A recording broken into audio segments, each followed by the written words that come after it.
But we have some introductory words, so I think I'll just start in on them, and it's okay if people keep trickling in.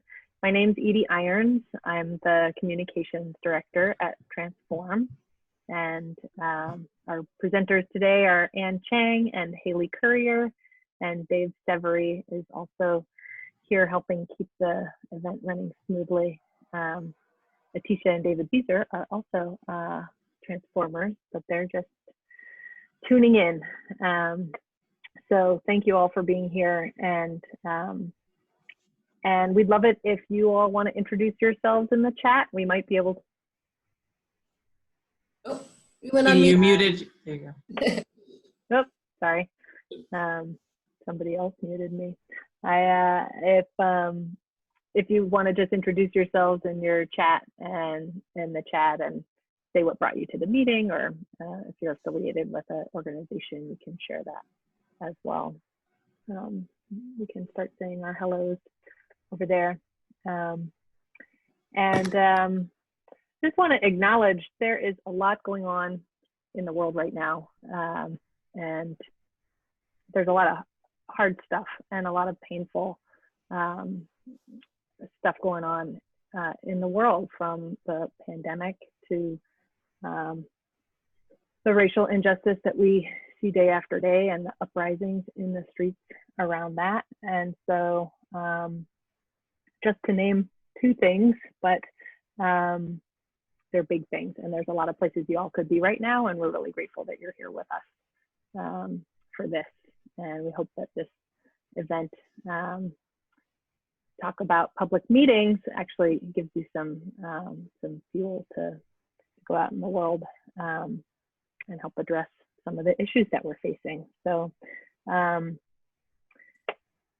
this event will last an hour. I'll just give a quick rundown and some more introductory remarks before we get going. Anne and Hayley will both give some brief remarks. We're gonna have, we really want this event to be engaging and to have the feeling of being together in a conversation. So we'll have a poll question at the beginning coming up soon, and we'll have some chat prompts throughout the conversation, just to keep us talking to each other and interacting as much as possible. We want to hear about your experiences in public meetings, and you know, both during sheltering in place and in general, and we want to leave plenty of time for questions and discussion in the latter half of the hour. So a few guidelines for that. We are recording this Zoom event, so if you want to opt out of recording, you can turn your video off or chat us if that doesn't work. If you have any other concern, you can let me or Dave know. You're auto muted on your entry, but you should all have the power to unmute yourselves if you want to speak. And you can also raise hands using the I think there's a little widget under participants, or actually it's in the blue at the top right dot of your box. You could raise your hand that way. And you can also use the chat, and Dave and I will be looking at the chat throughout the event today. And thanks, I see your introductions trickling in, so thank you for putting those there. Feel free to keep doing that. And encourage folks to turn your videos on if you're comfortable doing that. It helps to feel like we're all here looking at each other. And I also encourage folks to use gallery view in the top right corner as opposed to speaker view. You can control that yourselves depending on who you want to see, but it's kind of nice to see all of our faces.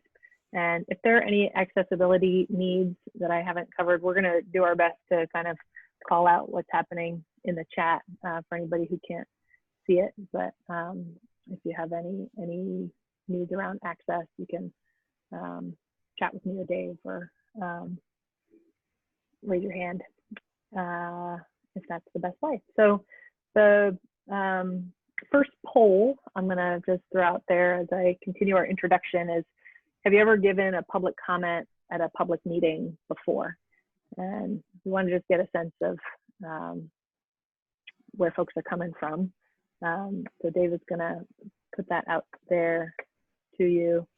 And Dave, I don't know if there are specific instructions about how to do that, or you can chime in when it's ready for us to weigh in. Yeah, I think most folks have voted, and yes, the vast majority have spoken up at a public meeting before. Good job. Yay, yes. Cool. I don't even see where the poll is happening, but I'm glad it's happening. I too have spoken in a public meeting before. Great. Well, before we get going, I just want to make a quick ask. Dave is going to drop a donation link in the chat, and like most nonprofits, Transform canceled our fundraisers this year, and we want to be able to keep bringing conversations like this and the work of our organization to you all. And so this event was free, but we also appreciate any donations if you're able to give. And again, just like our time is precious right now, I know that funds are precious right now as well for many people. It's a tough time. So I don't want you to feel any pressure, but if you're able to make a donation, small or large, we greatly appreciate it. And, you know, we're not soliciting other sponsorships or other stuff for this event, but you might consider giving what you might give to attend a small fundraiser or a happy hour or a benefit or something like that. We would appreciate it. So we have another poll. Maybe it already happened, but the second poll question is, have you attended a public meeting since sheltering in place? So whenever that one is up, you all can answer it in the same way that you answered the first one. And I'll just move into introducing Anne and Hayley. Anne Cheng has been with Transform for more than a dozen years, and she's our Green Trip program director, and really created and launched the Green Trip program at Transform. And she's going to talk kind of generally about public meetings, why they're so important for folks to participate in, some overall tips and wisdom from her experience as a citizen, as a former city council member, and also as a transformer, and maybe talk about the Brown Act and city budget processes. Hayley Currier is our policy advocacy manager at Transform, and she has been attending quite a few public meetings at her during her time here, since sheltering in place, before working at Transform. And so she's going to talk about some of those experiences, especially in the last few months, and what we've been seeing at public meetings since the pandemic. And as I said, Dave Severy is our development manager. He's helping put on the series and keeping everything running smoothly. So I think that is it for my introduction. Do we have a second poll results to share yet? I still don't know where the poll is happening. Yes. I think as your co-host, you can't see the results or participate, but a little more of a closer split, 60-40, with yes, people attending public meetings since sheltering in place. So, all right. Yeah. Great. Well, maybe our speakers can adapt their comments a little bit based on that, and we're going to have a great discussion about how this social experiment is going. Anne, why don't you take it away? Yeah, well, just thank you all for joining us, and great to see new and familiar faces, and do check out the chat roll. It's really interesting to see who you all are and where you're coming from and what brings you to this conversation today. So as Edie mentioned, I am kind of bringing to this conversation just really high level, you know, really more for folks who are new to it, but maybe this is a helpful way that you all as experienced members of the public going to meetings, you can share this with other folks about how simple it is and not that scary. So as Edie mentioned, yeah, having been a council member, and before that I served on the Planning Commission for El Cerrito and the Parks and Rec Commission, and all because I grew up here in El Cerrito, where I'm now in my home. Live walking distance to El Cerrito Plaza BART, and have been enjoying not having a commute, but also really concerned about who doesn't have access to housing in a time when housing is safety, and overall just excited from my perspective. Yeah, right now occupying my brain is efforts to get TUD happening at our Plaza BART station. So hear me reference that as I talk. But so in general, yeah, the public meetings, public hearings are generally follow a template of, you know, pre-COVID, post-COVID. It's, you know, there's an agenda, and the agenda, you know, in order for discussion to happen, it has to be posted. So alluding to the Brown Act, no conversation, no decision can happen on anything unless it's been posted for 72 hours, and no discussion either unless it's been notified. So that's just kind of baseline, like minimum requirements for at least local governments that are bound to Brown Act requirements. And the idea is here is that, yeah, that this decision-making body can't just pop up wherever they want and have an impromptu meeting and folks don't know about it. So, so kind of step one is, right, the topic that you want to speak to has to be on the agenda normally, but you'll also know that once you get, since you're all familiar, there's always that open comment time too. So that's for the time at the beginning of an agenda to publicly comment on anything that's not on the agenda. So that definitely can confuse folks sometimes when you're new and you're like, wait, what's happening? What do I, when do I say my piece about the thing I'm interested in? And so just getting that from the start is good to expect. And then, yeah, and then, you know, once you figure out where the meeting, you find the agenda, you locate the item, you read up on it. In the past, you would go find the city clerk or the staff to the decision-making body to fill in a comment card. And Hayley will talk more about her experience doing that in the new way, but generally that's city clerks, at least in El Cerrito. Oddly enough, they're accepting comment cards, but the city clerk actually reads the comments out on behalf of the public. So I know this is happening in all kinds of ways, and I can't, excited to hear what you all are seeing out there. And yeah, and so basically, you know, once the item is up, and assuming you're speaking to something that's on the agenda, you'll wait to hear the item called.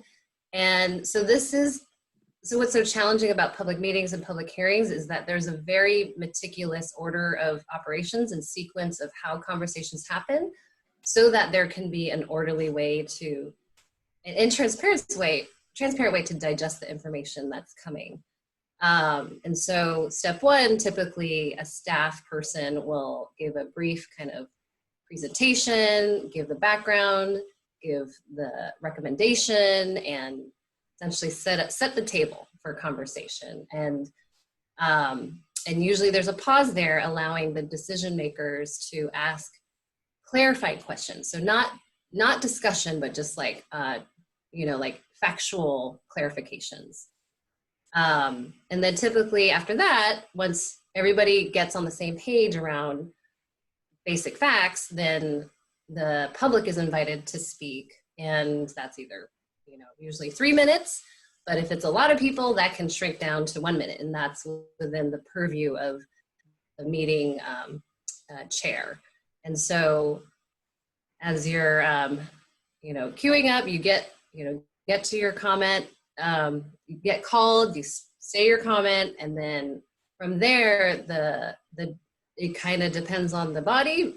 More formal bodies will not engage conversation and really let that just be a one-way thing. And for folks new to commissions and speaking in public hearings, that can be really frustrating to come to the dais, to prep your thoughts and to say them, and then everybody's just like nodding. You're like, wait, that's it? And so just know that that's just part of the protocol, and it causes a lot of frustration and confusion for folks, unfortunately, because most folks don't come to a meeting like this before they go to their first public meeting to get a sense of how does it all unfold. And so once once council starts discussing, they typically, the mayor or the planning chair, you'll see them running the meeting, and they'll ask their colleagues to go down the line and say their piece, get their comments in, and usually they'll wrap up their thoughts, and then ask for a motion to move a decision forward or not, or approve with adjustments. You guys all know this, but I found it useful even for myself to just step back and say, here are the basic steps. And it's helpful to just have that grounding and framework. And so for me, I think I'm just really excited to have this conversation, because even though I've been an advocate now almost 15 years and a planner 20 years, and just having gone to so many of these meetings, I think just excited to have this space to talk with you all. And I admit, I still find it nerve-wracking to speak publicly, even though I've been doing it for so long. It is quite scary. I've learned over the years that actually a lot of people are more scared of speaking publicly than dying, which is kind of crazy, but it is something that we don't get a lot of practice doing. And so it's one of those things, just practice, and getting comfortable. And I think that another layer in our current context is, as people of color, as folks that don't look like those in the room that hold power, it's just this added layer of pressure, of challenge, and just wanting to name that. It is, especially although demographics are changing all over the place, just stepping back to just recognize that and pat yourself in the back when we are getting ready to step up, because these systems were not set up, for inclusion. But fortunately, there's laws that make them that way. I can get into a lot of tips, but I feel like you guys mostly have tips that could share, with each other. But in general, you just want to practice, find a buddy, keep your points short. Ideally, it's just one point. Build relationship with your decision makers. Ideally, it's not just you're just dropping in, but, follow up, meet with them ahead of time. And I think, I guess finally, I would say the funnest part of all this is, for me, once I've done it, I feel really good. I usually have this high going, and I'm just really physically just bought into what happens. And it is the best entertainment ever. Not that, that's the goal, but literally you just don't get more real than speaking at a public hearing to support higher density housing, and watching all the flavors of conversation and discourse take place, and literally seeing governing in action, and seeing your elected officials actually do their job of making coherent and thoughtful decisions in an inclusive way. So, literally that's the magic, and we're just hoping to get more and more people out in meetings that, that are more accessible now in a different way. Thanks so much, Anne. I'll turn it over to Hayley. Before I do, I just wanted to draw folks' attention to a prompt in the chat. Dave shared, what meetings are you interested in attending and what input would you like to give there? So optional, but feel free to chat in there about it as we go. And Hayley, you can take it away. Hey y'all, so I'm Hayley, Policy Advocacy Manager at Transform, and that's what I always say when I make public comment. In fact, I make public comment like it's my job, because it is. So it's a funny situation. As you know, most of or all of our public meetings are now virtual. And as you may know, this actually required a executive order from the governor to change, because according to the Brown Act, we're not allowed to have virtual meetings. So this to me is like a really interesting moment to be reflecting on how public meetings go and how they operate and how democratic they are. Generally, you know, we have all these laws to make them more democratic, and they're just not. There's so many issues about accessibility and so many issues about people feeling comfortable, like Anne was saying, and confident and feeling like that space is one that they can walk into, let alone what time is it, how long is it, all these things that make our public meetings really inaccessible. And of course, procedural justice is a really important part of fighting for equitable outcomes. So I'm interested in, and I'm reflecting in the past 3 months as I've been going to all these virtual public meetings, in what ways is it more accessible and more just of a process, and what ways is it less? So I'll just share a couple of my reflections based on how these public meetings are going. Oh, and I did want to flag, if you all have not heard, there's actually legislation moving to permanently allow public meetings to be virtual. Which I think, again, is an interesting equity and access question. So, of course, some of the pros of a virtual meeting is, you don't have to get yourself to the meeting.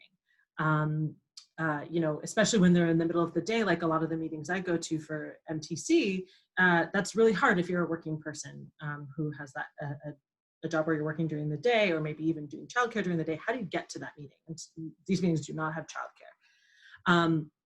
So you don't have to get yourself to the meeting. Another thing is about language. There can be live interpretation, there can be live translation, there can be closed captioning. It's maybe easier for people who are speaking to see the elected officials or the people who are in the meeting and see how they're reacting, because you see them, close up. In some ways, it can level the playing field for making public comment, because you don't have to speak in front of an audience. You're just speaking kind of on your phone. Or on your computer. It's a little less intimidating. There's the protection of the screen. So that's an interesting, does that make it easier for people to participate? Virtual backgrounds are also just an advantage, because it's really funny to see our elected officials and decision makers with their virtual backgrounds, or with their closets full of stuff in their house. I think another advantage that's kind of interesting is that instead of sitting through the entire meeting and making sure you're there for when your item comes up that you care about, or that there's an action around, organizers can ping you when it's time. And so that's what I've done. That's what people have done to me to get them to speak on their issues. And what I've done for folks to get them to speak on my issues is I email or text people, okay, items coming up, join into the call, here's the link. And then you don't have to wait for the whole meeting, which is great when you have these 5-hour meetings, 6-hour meetings, if they're going into the evening. You can do things like people are doing now, like multitasking with their kids or making dinner, and then you can still make public comment and engage in the democratic process. So it's kind of interesting. Some of the organizers that I know have reflected that the demographic of people participating in public meetings is changing. You can have younger people, again, just because it's easier to just drop in for one item, more people can come. And in some ways you can get more people, maybe it's easier to get turnout, though I will note that turnout is not as easy to visualize. There's also I've seen meetings, not a public meeting, but different meetings have virtual babysitting. So wouldn't it be interesting if our government decision-making meetings offered virtual babysitting? So on one line over here, here's a thing to entertain kids so that you can participate in the democratic process over here. So I've seen that in community meetings, not so much in government meetings, because we can't, we want that, but we're not there yet. So those are some of the advantages And I guess there's actually, it's then free. You don't have to pay for transit to get there either, or pay for babysitting or whatever. So of course, there's a lot of cons to this type of virtual meeting approach, which is the digital divide. Not everybody has access to internet, reliable internet, or enough internet so that you can have your kids be on school, doing school and be able to participate in a public meeting at the same time. Maybe you aren't familiar or comfortable with Zoom or with online meeting platforms. And so there's a learning curve involved in that. And some people are more able to go on that learning curve than others. There can be technical glitches, which is maybe no one's fault. I've had a couple of meetings where the opportunity to make public comment, didn't work basically. And so if you're in the room, you stand up and you say, hey, you missed the part where there's public comment, and you can make your public comment. It's not as reliant on the technology working and people muting their phone right or wrong. There's all sorts of, everyone's probably been in a virtual meeting at this point if you're here, and you know that it can be glitchy. So that's just a challenge of it. It can also be confusing and convoluted to make public comment. I will say going in person can be confusing how to make public comment too. It's not clear where you have to fill out a form and you have to give it to the right person, and when do you do it and what's the item number. It's not that clear. And it can be even more confusing in this digital form. Is it a link? Did you click it at the right time, etc. So that can be discouraging to people. It's also, I feel like an important tactic when we're moving campaigns forward is showing a big presence at a public meeting, which is not easy to do in this digital format. So this is an issue we've been grappling with in a coalition that I'm part of, and wanting to make a splash or make an impact at a meeting coming up. And like, okay, let's get 100 people to sign into the call. But will the decision makers even see that 100 people are on? How do you do it so that you can see that, so you could feel the pressure the way that a decision maker might feel the pressure when you're in the room and people have signs and matching t-shirts and they stand up when the right person is speaking at the dais, all these types of tactics that we use to make a point at public meetings. So it's interesting because this important tactic is lost. On the other hand, maybe you can have way higher turnout. So then you can have a bunch of public comments. So these are some of the pros and cons that I've noticed, and I'd love to hear if others have noticed pros and cons. Maybe you can throw it in the chat, or we can put it in the discussion afterward about this accessibility issue. I think the language one is really interesting. What does it mean to be able to have simultaneous translation? What does it mean to have closed captioning, maybe in multiple languages? I've seen digital signing also for translation. So there's some things. I think another pro, honestly, of the virtual meetings is that you get some really funny stuff happening. So I just want to flag, seeing into decision makers' houses, seeing that some people come at MTC, if you've been in any of those meetings, Therese McMillan, who is the executive director of MTC, comes in her pearls and her blazer every single time, and she always looks perfect. And then you have Jake McKenzie in his Commissioner McKenzie in his Hawaiian shirt with his sports memorabilia on the back. So everybody kind of has a different approach. It's very funny to see kind of a little bit into these people, into their homes and into their personal mistake. Everybody messes up on the muting thing. I'm not sure why we all haven't collectively managed that yet, but we haven't. And just funny to see elected officials bumble through the technology. I've really been enjoying that. So just to kind of walk through with some of the examples that we have coming up, how this works and how to flag for yourselves or for the people that you work with or that you might be organizing, some of the key things to note about participating in an online meeting. So just quickly, one of the campaigns I'm working on is to advocate for worker and rider health and safety on transit. So we want MTC to have universal standards for health and safety related to coronavirus in terms of cleanliness and plexiglass and PPE and temperature checking, all these things. We want that to be universal across the transit agencies. We're also looking out for how policing is used and what we're hoping, or what we're fighting for, is not used to enforce some of these safety, social distancing and mask wearing and things like this. So there's these MTC meetings and also these Blue Ribbon Transit Recovery Task Force meetings, which are very long and wonky and bureaucratic. and lots of grandstanding, as many public meetings have. And so this is one of those great opportunities when I can be like, okay, our item is up. You know, yeah, and folks I want to, who I'm working with to make public comment, okay, here's our item, you can listen in and make your public comment. For MTC, the Zoom link is always on the agenda. And you have to send your public comment by 5 p.m. to like their, you know, info@MTC or whatever email address in order for it to be included in the public record, but actually it doesn't get read at the meeting. So I think this is another like procedural justice issue.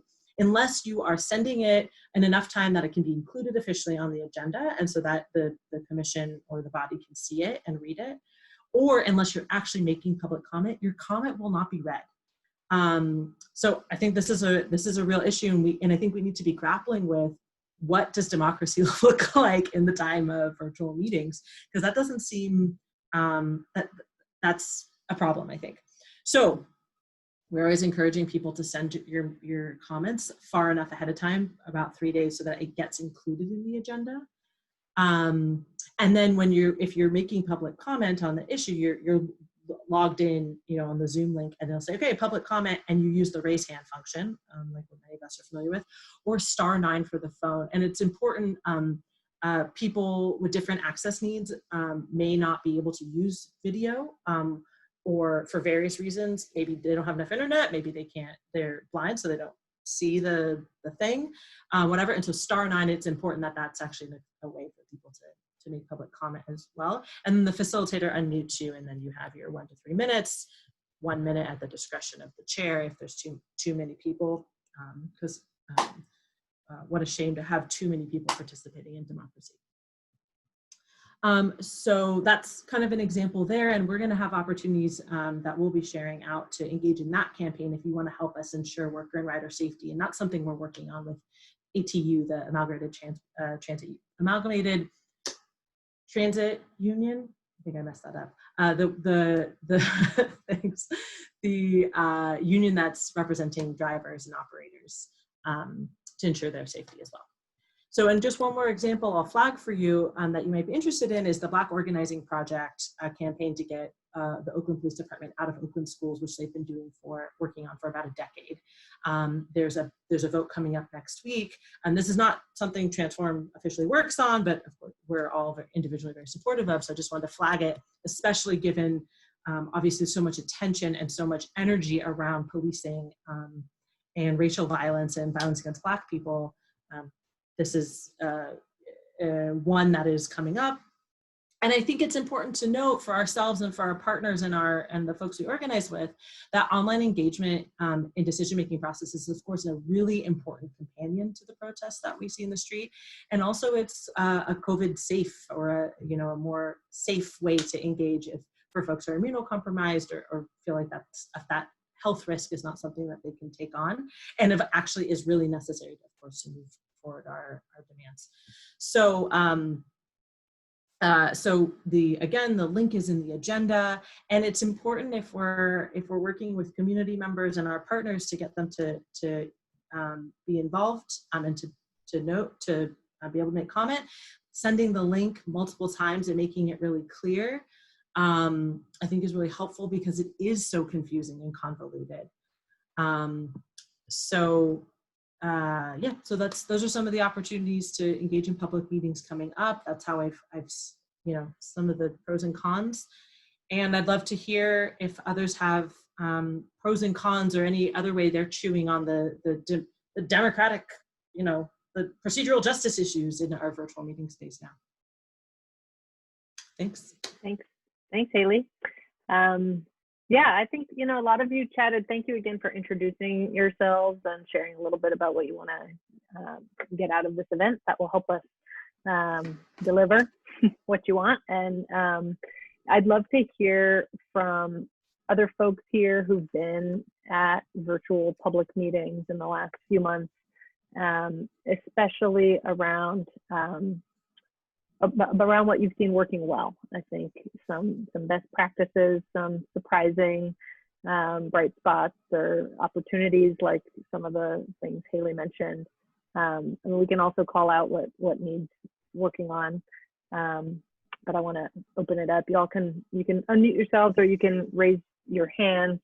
We don't have too big of a group here, so anybody want to jump in and share some of what you're seeing and what you're seeing that's working?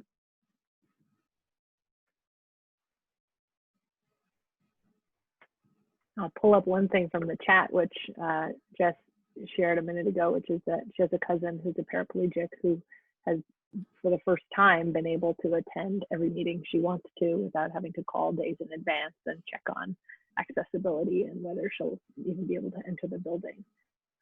That's huge. You know, I know we've also heard that it can be challenging for folks. Blind folks can't always see the chat if you know, they have an audio screen reader and they have to kind of pick whether to listen to the presentation or read the chat. So I know there's pros and cons there, but it seems like there are some real access benefits.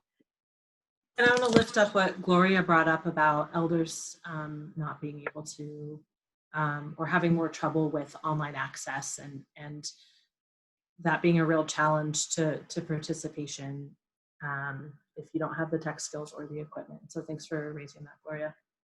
Absolutely. Yeah, Hayley, and if I can add something, please, to that.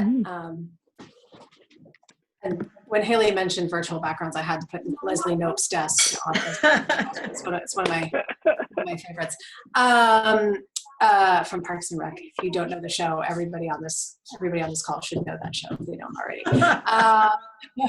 But you know, it's something that I'm really contemplating. Would love to see if anybody on this call had thought of is, you know, as we talked about some of the challenges of the turnout, but to me, it's like the whole culture around the in-person meetings. So our elders that we organize, like, they will come out and sit in a city council chamber for a while because we're like, we'll meet up and we'll have our burritos and then we'll have our like chant circle and then we're all in our t-shirts and then we're sitting there, but we're also all running around chambers and having our side conversations. And, you know, it's like it's a whole thing. And so I think some of our elders could absolutely handle the tech, but they're just like, meh. You know, so I think from an organizing perspective, it's one thing about just sort of like getting people who've never done it before and be like, oh, now you can do it from the comfort of your home. But I'm really interested in how organizers are kind of replicating that. You can't really do actions in the same way. You can't show everybody showing up in their matching t-shirts. Yeah, I don't know what the answer is that yet. We're still very early into this, but if anyone's seen any solutions, I'd love to know.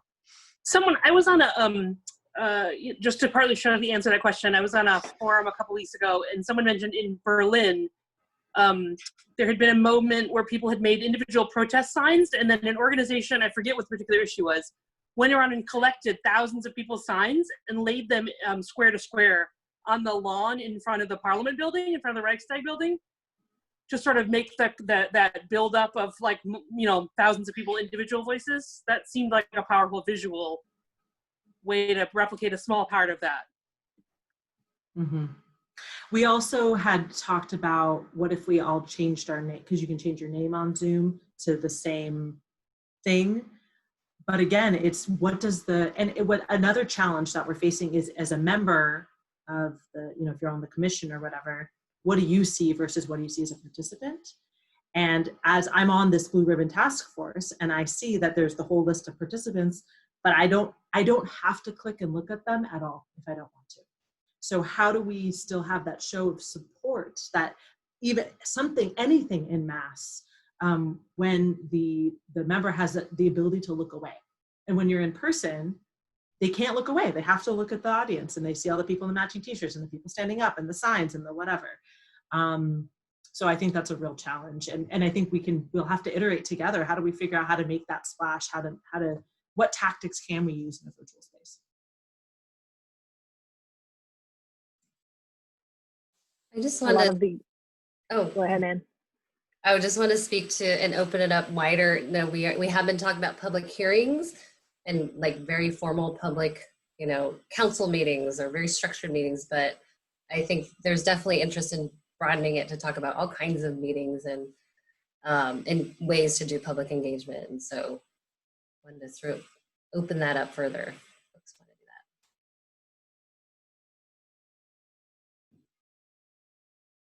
Any other experiences people want to share or questions that have come up in this time? Or funny things you've seen at a public meeting on Zoom? Not a funny thing, unfortunately, but one thing I saw that I could see as a unique advantage to digital meetings is having a sort of screener of questions during whatever is being presented, and having the ability to sort of combine or filter similar questions that come up throughout the meeting, because alternatively in person it's often potentially dozens or hundreds of individuals writing down their own questions when they come up with them during a presentation, and then having like 60% overlap with someone that might have had the courage to get up and talk about it, but a unique enough angle to want to go up afterwards and ask like a follow-up question that might have been hard to remember the moment where they come up with it, all sorts of things. But having someone on the back end of whatever organization is holding the meeting to be able to say like, oh, 7 of these 10 questions are all about one piece that they presented on, and presenting it in a somewhat articulate way. Of course, there's also a slight danger of them misinterpreting whatever the questions were asked, which is super real. But I do see that as one advantage to kind of lend credibility to people who have really good questions, but don't necessarily know how to ask them or have a lot of substance overlap with other people's questions.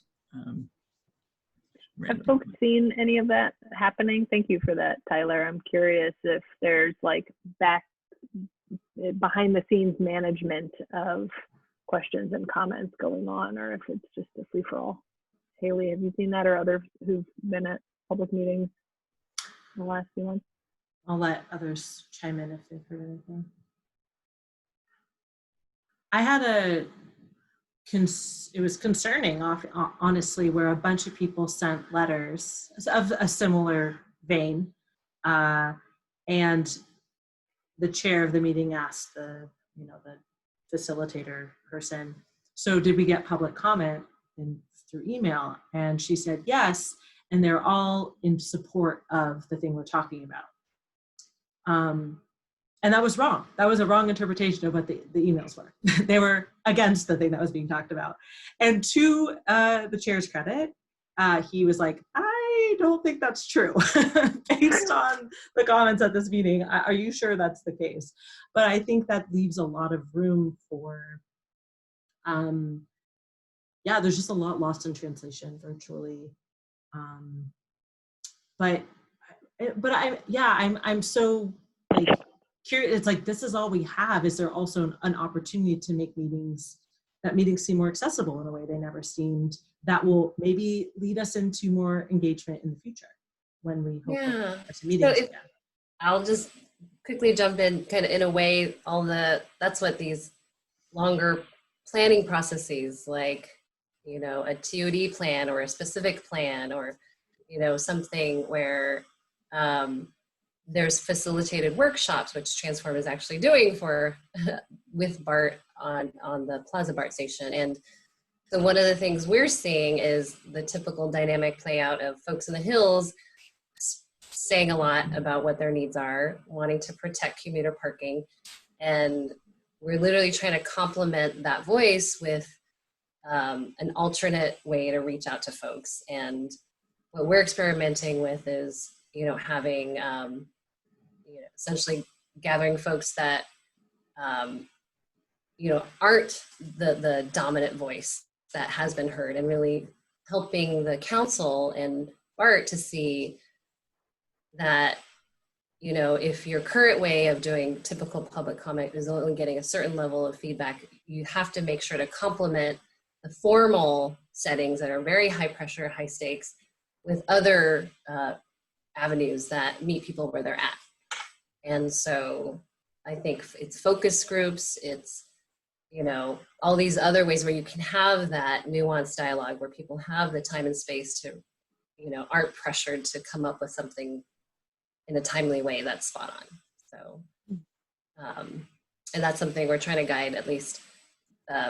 So BART, I'd invite you to speak out at BART meetings, you know, to go to council. You know, all of these are pretty much every one of these meetings have transportation or housing going on in them at all times. And so one thing I would suggest is not just waiting for when you have something on the item, an official item. That public comment really, honestly, is a really open time to just like address the board in a way that is bringing up key, you know, keep the dialogue going in an affirmative way that is almost separate from the big, larger discussion, but you get more airtime because it's the only thing, you know, it's not the thing that they're talking about. So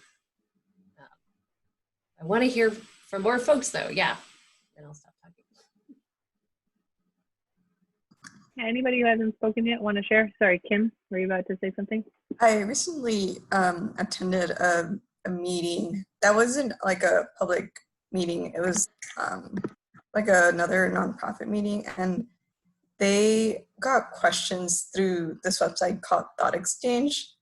So everyone like commented their questions to the website, and then after everyone submits their questions, they can see everybody else's, and then they could rate everybody else's questions from like 1 star to 5. And so like the most popular questions rose to the top, and now the host to like time limiting get to like the most popular questions first, and then go down the list that way. So I thought that was really efficient way to do things. That's a great idea. Cool. Thought exchange. Any other best practices folks have been seeing out there, or just any other questions folks have? Or I'd be curious, as we're, you know, as there's legislation that would allow us to have virtual meetings indefinitely, and we know there's some challenges to it, like what ideas do you have for advocacy, or what ideas do you have for ensuring that our virtual meeting spaces are accessible and are democratic, and like kind of, are there any way that we could address some of the shortfalls of the virtual space? I guess I'm just wondering if there's some certain standardization, like not, you know, I mean, even before virtual meetings process was not standard at all, but there's sort of a basic shape to it so that if you went to a lot of meetings, you kind of know to look for the speaker cards, to look for the clerk. And some of the meetings I attended early in shelter in place were really early. So they were like a hot mess, like really a hot mess. And hopefully those jurisdictions have cleaned up their act.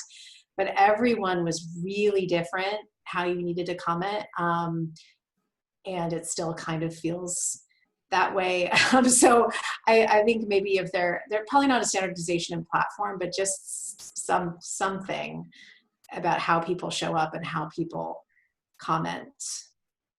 And would be really curious to see what best practices you've seen. Because I don't have best practices to report. I have like crazy hot mess practices that I've seen. I want to lift up a comment that Eleni Jacobson made earlier in the chat, or Eleni, feel free to elaborate on it, but she said maybe the ever opportunistic tech hive mind will come up with a world-class civic engagement tool or a platform. And yeah, I think we're hitting on a few needs. You know, there's standardization just so people know what to expect and how it's going to work, and also these indicators of size and enthusiasm. You know, it would be, and there would be so many opportunities like with Thought Exchange to vote up and support, you know, comments and questions that people are making. You can do that with public comment as well as with questions that people might want to ask. So it's a bit of a wish list, but I do, especially if we pass this law, you know, in California, and virtual meetings stick with us beyond the pandemic. There's some opportunity there. Sorry, go ahead, Eleni. I think that Thought Exchange was exactly the kind of thing that I was thinking of. It would be really cool if more agencies or municipalities adopted that. And I had another question, which was, I think a lot of times city councilors will show up to a meeting with having already done a lot of research and reading about a plan or, you know, whatever is there to be discussed. And I'm wondering what the most effective comments from people tend to sound like if, you know, if it's emotion or if it's a personal story, or if you have to do the work and bring the data to try to convince them with logic, or in anyone's experience, what you've kind of seen to be the most effective public comments be made? Great question. I can share a few thoughts, but I'd love others who are in this work to share as well. But I think you're right that often the decision is already made, or I mean, I shouldn't say that. Often they already know what they think, and maybe haven't done the reading actually, and don't come prepared to the meeting, and so are just actually hearing the information for the first time. So I feel like public comment is most effective when it's supporting an existing campaign kind of conversation that's already been happening. Hopefully a pre-conversation that's already been happening, or a broader, a longer term conversation with our representatives. And that is an action. That's a showing power that says, look, you have 50 people who care about this. And sometimes when you can be in person, you can have maybe 2 or 3 people actually make comment, but you have everybody stand when that person makes comment to indicate these are all the people who are supporting them. That can be a kind thing to do to everyone, so you don't actually have 50 people make the same comment. But if you have 50 people make the same comment, that can be very powerful to the commissioner or to the decision maker that there's a lot of force behind this, a lot of care. I have literally had a city council member be like, I counted the emails that I got, and I got 15 for and 12 against, so I'm going for. So sometimes it can be as simple as like a numbers game. And I don't think you're convincing anybody on the spot with the nuanced argument. I think you're changing the conversation based on, you're giving them the parameters of the conversation that you want to have and showing your power. But if others have thoughts about how to use public comment in a productive way, I'd love to hear it. Yeah, I would just say that's definitely advanced advocacy skills for more of the larger cities. In a little city like El Cerrito, it's like, no, don't worry about that. Just say whatever you got to say. Just the fact that someone's there adding to the conversation and not the usual suspects, like that is like, the whole council's like, oh, new person, wow. Who are you? Hi. It's so interesting that like the newer, more unrecognized faces have the like more little extra like boost to their power. It's all context, and the people too, depending on who's elected. Again, that's why I'd say if you can get to know these people and where are they coming from. I would say, we're not legally required as decision makers to actually read your packet. I mean, it's a best practice, but you're not even legally required to make rational decisions, or database, none of it.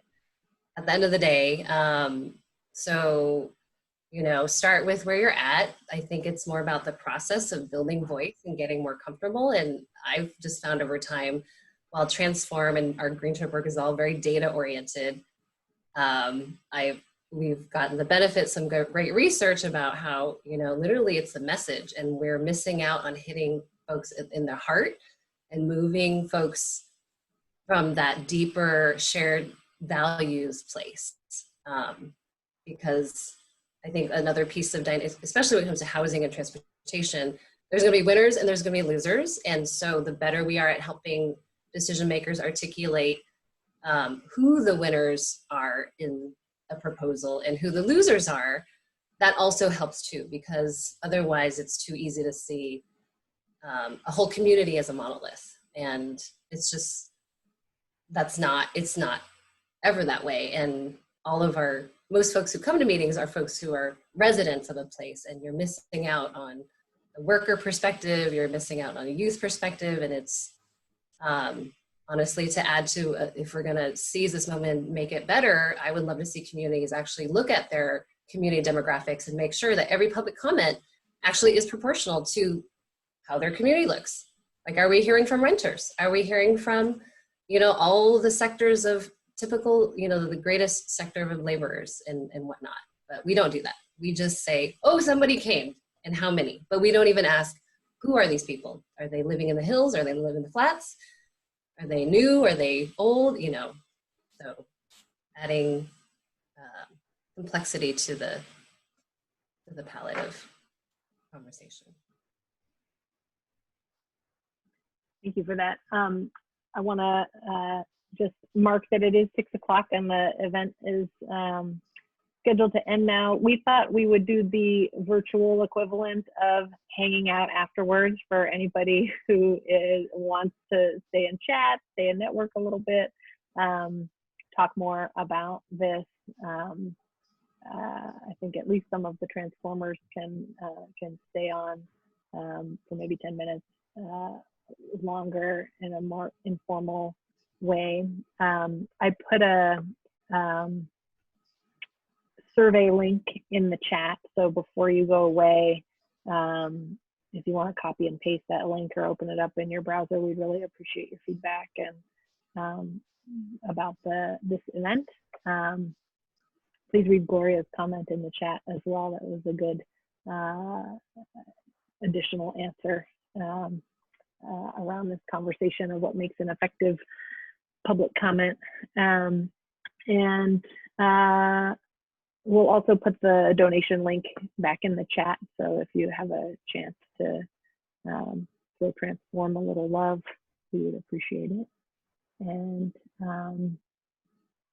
yeah, I want to thank you all for taking the time to be here again. You have a lot of virtual places you could be, and we're grateful that you spent some time with us.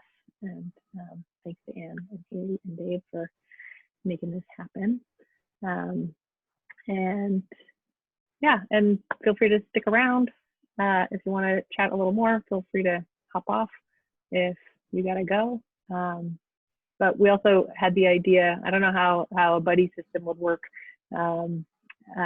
virtually, but it can be helpful just to have some camaraderie and support and even accountability. Actually, I was going to share one of my colleagues had made a personal commitment that she was going to get 5 folks to reach out to their city council members about spending less money on police. And she knew that I wanted to do that. I hadn't gotten around to doing it. And so she was like, hey, could you do that today or this weekend and let me know when you did? And it was actually, that is apparently what I needed, was somebody just holding me accountable to making my voice heard, to in this case it was sending an email. So maybe I could use a buddy to go to one of those city council or school board meetings coming up. Yeah, and if other folks, I don't know, have any other needs or requests or questions for each other, now's a good time as we dwindle. Thanks for your good question, Eleni. I think that's a kind of like a deep question. What makes a good public comment? Yeah. Sounds like it's hard to miss. It sounds like any public comment could be a good public comment. Yeah, it's kind of the message I got. Tyler, did you say you're a PhD? Tyler, did you say you're a PhD student? Is that you? About to be, yeah. And you're studying public engagement? Yeah, or I will be at least. Cool. I am Great. Report back in 5 years. Absolutely. That's the only time a PhD student learns anything, is at the very first.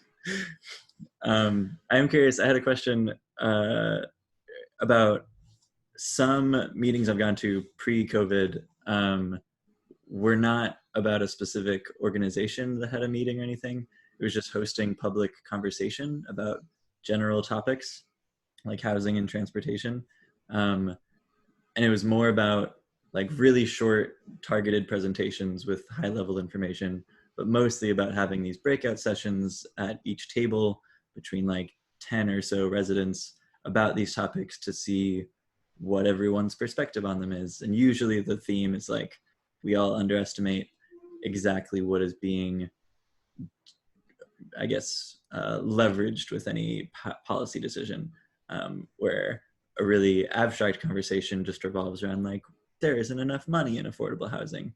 But these were meant to kind of acknowledge and delve into the complexity of like where that money would come from and what money that does exist has not been used to its fullest extent or something like that. But the question really, I thought is like how to do breakout sessions or smaller targeted conversations in a digital session. Like this meeting had a huge advantage that we had a pretty agreeable amount of people to host one question and a little bit of discussion between a few people afterwards. But if this were 100 people, that would be really, really difficult. I'm curious if anyone knows examples of public or non-public meeting trying to do like a breakout session or anything like that.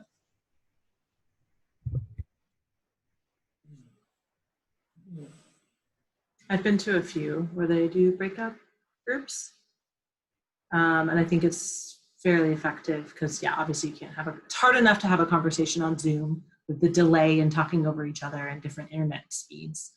But certainly with any group bigger than the one we have here, I would say it's quite difficult. So the breakout rooms have been, I actually did one where there was a breakout room, maybe there was like 10 people and had 2 breakout rooms, and then they mixed up the group and did another breakout. So it wasn't just the same 2. I also went to one where there was 4 breakout rooms and the facilitator, so instead of people having to move breakout rooms, the facilitator moved between breakout rooms so that there was 4 topics happening. Those are some things that have worked well, what I've done so far. And like just logistically, was that like a Zoom link for each breakout session and then coming back into the main meeting or something? There's a breakout room feature on Zoom. Ooh.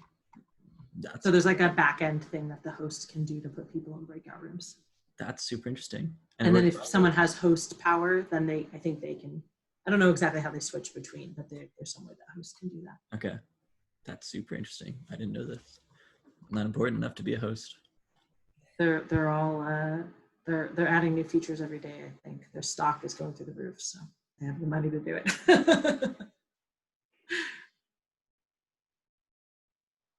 I had a question for Jeff. He said that he was he's a staff person at the city of Albany, and I just got curious in this conversation as we're talking about our wish list for how these meetings might be run, like which city staff are responsible for figuring out the logistics of public meetings? Is it the city clerk's office? And like, this wasn't their job 3 months ago, so I imagine folks at public agencies are figuring this out on the fly along with the rest of us. Yeah, hi. Exactly. And that's, we're not that great at the technology either for the most part. So we're figuring it out as we go along. And it's going to get better. I think the last couple of months have been a learning experience, and I think 6 months or whatever number of months we need, it's going to get a lot better. We're going to get smoother with it, and for that matter, people who participate are going to get better at it as well. But you're right; it takes more staff people to participate. You know, there are people behind the scenes that are pushing buttons that those of us who could staff a meeting by ourselves a couple months ago, we need somebody behind the scenes doing the technology for us now. Yeah. And who's like setting up the meeting? You know, Albany is a small city, so it's in our particular case, it's our city clerk, who is a 1-person operation, and I'm not even sure of Jeremy's title, but you know, gosh, I wish I knew his official title, but basically the guy who manages our video output. And between the 2 of them, either both of them work on some of the larger meetings, or one of them will come on to manage the technology part of it. So those of us who are working on the policy issues can focus on our commissions and committees and public comment, so forth. We don't have to worry about the management of the technology during the meeting. Well, kudos to just having it electronically. I heard City of Santa Clara actually is still requiring folks to go in person to meetings. I don't know if that's still the case, but that was at least 3 weeks ago. Wow. That's interesting. Yeah, Jeff, thanks for bringing that up. And I'm also curious in other cities, how much the city clerks, like how much leeway they have in making decisions about like time cutoffs. In Richmond, they have this process in place now where anything sent, like I think from Sunday until Tuesday at 3 p.m. gets compiled, and then the city clerk like gives like a summary of the responses during the public comment section of the meeting. But then if you send your email to go when the meeting begins up until the time that it comes up on the agenda, then it can get read in its entirety, and there's someone managing that process. And then this came up last Tuesday when there was the meeting time got pushed back. And so it's kind of unclear what happened for comments that got sent between like 3 and then like 5:30. So it's getting back to this like question of standardization that I think is really fascinating as we start to move, more into the virtual landscape. So thanks for sharing that, Jeff. Yeah. I would, my quick and only 2 months into this, right, or 3 months, whatever it's been, I'm not sure the reading of the public comment is the most effective way to get your public comment absorbed by the decision makers. And that actually is something I've felt for years. I think if you have a thoughtful comment, you should email it or write a letter and send it. And the reading by a city clerk or a staff person, something gets lost in that reading. For all sorts of different reasons, and everybody's trying to do their best. But if you have something to say, I would say it first in a written statement, and then if you have an opportunity to speak to it, to briefly summarize it.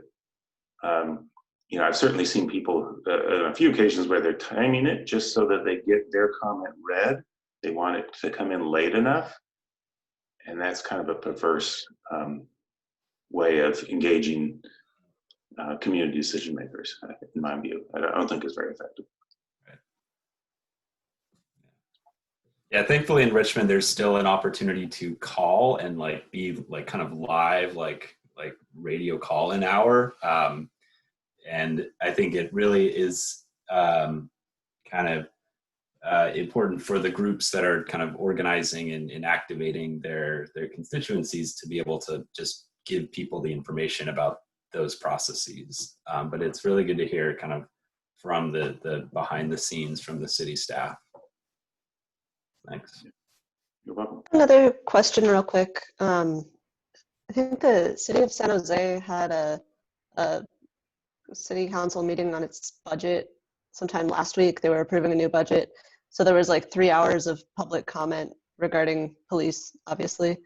I was watching the video. I fell asleep to it. I had horrible nightmares that night. I don't recommend falling asleep to people discussing the cops. Does anyone know about that or know where I can find it? Because I can't find that video anymore. I don't even know if it was like a recording of the meeting or how it ended. Yeah, I don't even know what file I was like listening to or watching. I don't know. So usually on where the meetings are listed on the city website, on the government website, it'll have like past meetings and they'll post the video there. Sometimes they don't post it right away. But I think I don't know in like small towns like Albany, but like certainly MTC meetings and like Oakland City Council and stuff meetings are all recorded even before this. And so the video is available. Sometimes it takes them some time to post it, but then the meeting notes will also be posted. And if you want the results of the meeting, whoever was organizing that action probably has it on their Facebook page. I would suggest trying YouTube first. Albany, we post pretty quickly on YouTube. It's just kind of how quickly we can get it downloaded and how late the meeting runs and that sort of thing. So it might be the next day, but at least in Albany, you can get everything on YouTube. I just sent you the link. Oh, you got it? I popped this open right now. Yeah, video and MP3. I was thinking about this too in terms of like holding decision makers accountable with their video. I mean, they're always recorded, or most of them are recorded already, but now people are like you can capture someone saying something and post it on Facebook. Thanks, Anne, it's right here. Perfect. Good. And it's like, that's another way. If we're more limited in our accountability mechanisms, like maybe that's another way to hold decision makers accountable. It's like, hey, you said this in this meeting and here it is on record. and share that one around. It was already available, but it wasn't as appealing because we had other options, and now we have fewer options. There's a treasure trove of good stuff in all those videos. Yeah, wow, I'm looking at that link. There's all the links are there.